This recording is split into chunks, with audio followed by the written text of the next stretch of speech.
Does that make sense? Now, what effective leaders do is they're able to reduce the hidden self. They're not going to just become totally vulnerable and reckless, but they're going to decrease the hidden self, make it smaller, so that other people could see that part of them, particularly around quality, around what's important to them, what they desire at most out of an assignment. Make sense? Now, there's a quadrant up there that's not known to self, but is known to others. Whoa. That's an odd one. In '88, I got feedback. I was leading a large IT group. There was about, 150 people. We were moving all the computers from Florida to Phoenix, and people were upset. People were saying, Mike's a visionary. He's motivating. He's inspiring. But he doesn't hold people accountable to behavior, and he could be wishy-washy. Whoa. It's not something you want to hear when you want to move up the line, okay? And however, I took a look at it, brought in a person to help. She specialized working with leaders and teams and organizations, and she showed me where my strengths were actually creating that perception.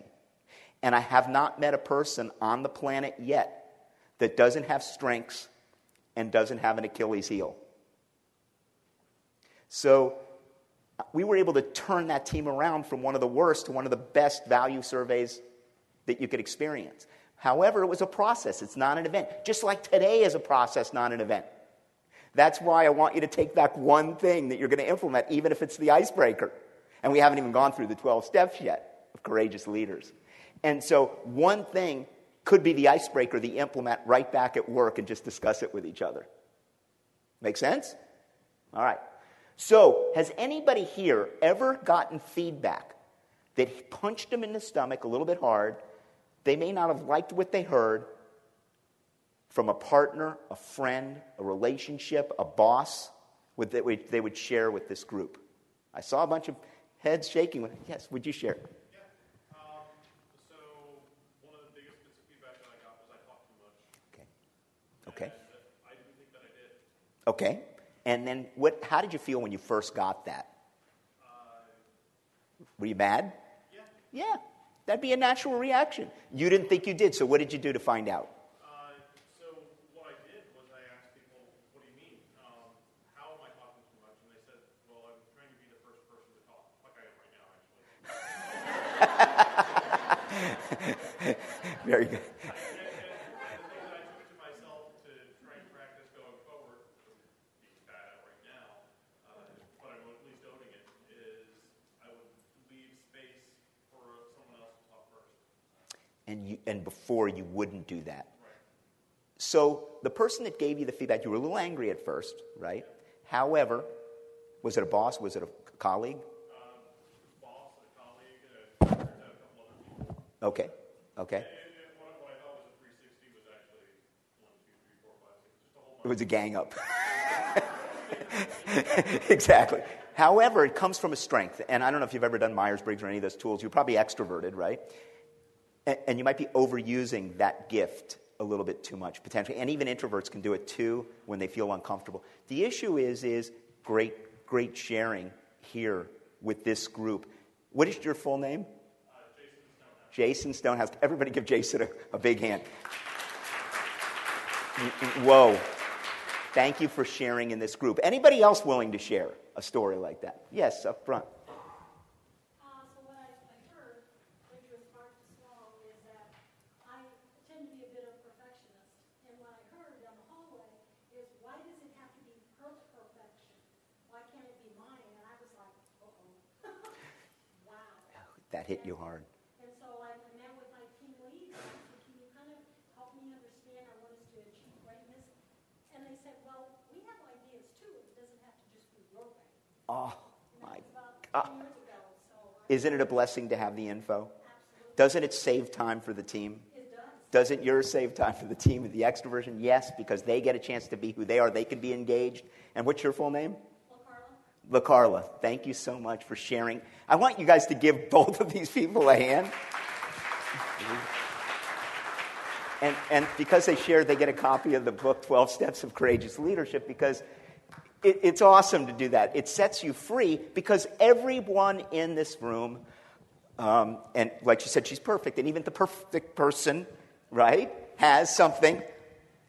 We all have something. Every person on the planet has strengths, and if you overuse the strength, it becomes an Achilles heel. The problem is when we don't know what our strengths are and can't articulate them and can't say them and can't be clear with them, we don't know what it is that we're overusing.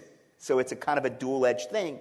So if anything you get out of today is a journey of your strengths. What am I good at? How can I communicate that as a leader? So the blind self is what we want to reduce. We want to reduce our blind self. So the smaller the blind self is, the better leader we can become. And the last quadrant is the unknown self.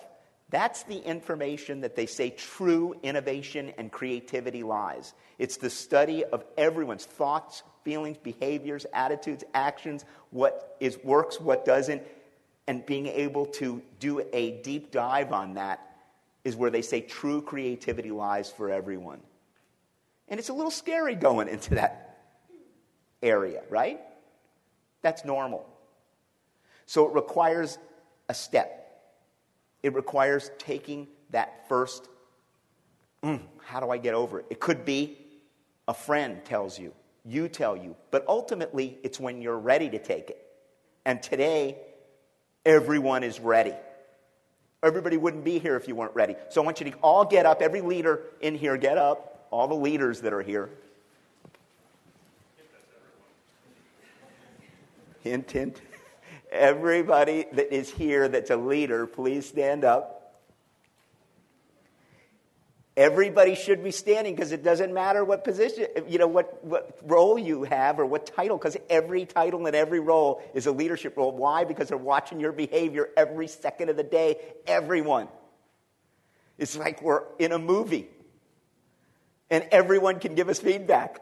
So I want you to shake the person's hand next to you and say, thank you for being such a tremendous leadership role to me.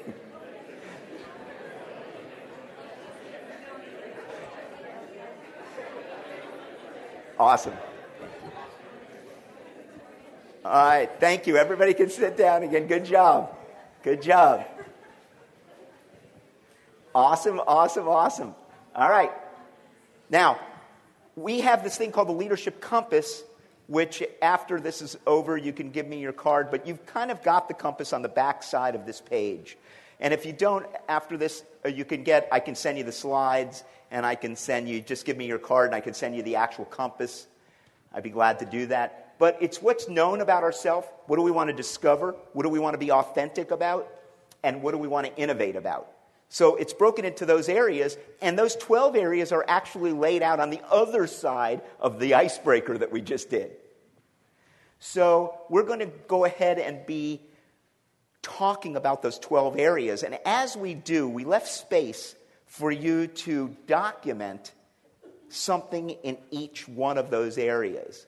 And I'm going to try to give you tools, talk about why they're important, and just books or tools that have been helpful to me that may be helpful to you. And whatever you take away from it, you take away. Does that make sense? Is that a deal? All right, here we go. That's what the compass looks like. And like I said, it is in a copy of this deck. And I know the decks are loaded out on the Fusion website. But also, if you give me your card, I changed a few of the slides going back in here. Give me your card afterward. I will definitely send you the deck. Leadership takes courage. So we've coined this thing called courageability. It's the ability to live your life and your work with a set of characteristics and behavior that's on purpose. That you're purposely doing it, not because of fear, but because that's what you intend to do. It's the ability to live your dreams and professional life the way you want while achieving the goals and exceeding your life's ambitions and objectives. If you're not doing that, then you're shortchanging yourself, not anybody else. Now, it doesn't mean you're bad if you're not doing that. It just means that maybe you could kick it up a notch, like Emerald says, right? It's empowering yourself and others to go where you've never gone before. It's It's the single most important attribute any leader must have in order to be effective. That's why we have it labeled important. So we're going to give a definition so we all know what realm we're in today. Leadership, we're going to use that definition as empowering yourself and others to go where you've never gone before and wouldn't go alone. You wouldn't go by yourself. So you might need a nudge, like somebody to give you feedback, like somebody to give you some input. But ultimately you know, so you empower yourself to make different decisions. And a lot of us only go by what other people want us to do, and that's fine, but we really need to do what we want if we're going to really connect to our true leadership effort. The issue is somebody else may guide us, and that's okay too. Just know you're doing it on purpose. Coaching is helping others to achieve their desired goals and objective. Management is planning, organizing, controlling, and following up. And a technician is doing a job or a task extremely well. Now, a lot of us spend most of our time as technicians. Right now, I'm being a technician because I'm doing a job or a task. Does this make sense? If we spend all our time, 100% of our time, doing that job or task well, the other areas are getting shortchanged. And I'm not saying suddenly flip a switch and go 100% to empowering others, yourself and others, to go where you've never gone before, but I'm saying tweak it up a little bit more. Same thing with management, planning, organizing, controlling, following up, which is your traditional, everybody must have management. And usually IT people are phenomenal managers, great managers. But how good are we at the coaching of people or the leadership piece where we empower ourselves and someone to go and take a